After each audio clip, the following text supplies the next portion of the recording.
Kung pag-uusapan ang pinakamahirap mahalin na zodiac sign sa lahat, isa sa pinakamalakas na pangalan na laging lumalabas ay ang Scorpio. Bakit? Dahil ang Scorpio ay hindi simpleng tao, hindi sila madaling basahin, hindi sila basta-basta nagtitiwala, at lalong hindi sila yung tipo na agad nagpapakita ng tunay nilang nararamdaman. Sa unang tingin mukha silang matapang, malamig at parang walang pakialam. Pero sa likod ng matigas nilang itsura, sila pala ang isa sa pinakasensitibo at pinakamadaling masaktan. Ang Scorpio ay taong maraming tinatagong sugat. Hindi nila ugaling ikwento ang lahat ng sakit nila. Hindi sila palaging umiiyak sa harap ng iba. Mas pinipili nilang manahimik kaysa magpaliwanag, kaya madalas na pagkakamalan silang suplado, prideful o walang pakiramdam. Pero ang totoo, pagod lang silang laging umintindi habang sila mismo walang makaintindi. Mahalin ng Scorpio ay parang paghawak sa apoy.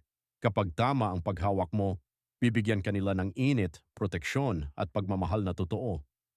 Pero kapag niloko mo sila, sinaktan mo sila, o sinira mo ang tiwala nila, hinding-hindi nila yon basta makakalimutan.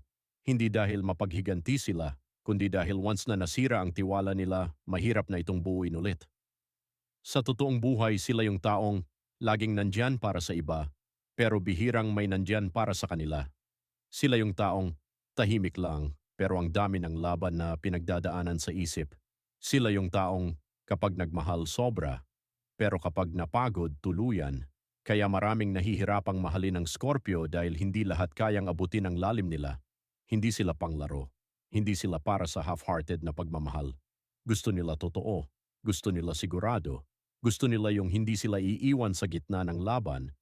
At kapag naramdaman nilang hindi ka totoo, unti-unti silang lalayo ng walang ingay. Masakit magmahal ng Scorpio dahil hindi sila madaling kumbinsihin. Kailangan mong patunayan ang sarili mo hindi sa salita kundi sa gawa. Hindi sapat ang mahal kita. Kailangan nilang maramdaman iyon sa consistency, loyalty at respeto. Pero tandaan mo ito, kapag minahal ka ng Scorpio ng totoo, isa iyon sa pinakamalalim na pagmamahal na mararanasan mo. Hindi sila perpekto, minsan seloso, minsan overthinker, minsan sobrang tahimik, pero sila rin yung handang lumaban para sa taong mahal nila. Sila yung hindi basta sumusuko. Sila yung kahit wasak na pipiliin ka pa rin, basta totoo ka. Mahirap silang mahalin hindi dahil masama sila.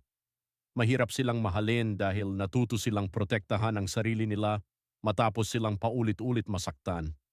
At minsan ang taong pinakamahirap mahalin, siya rin pala ang taong pinakatotoo magmahal.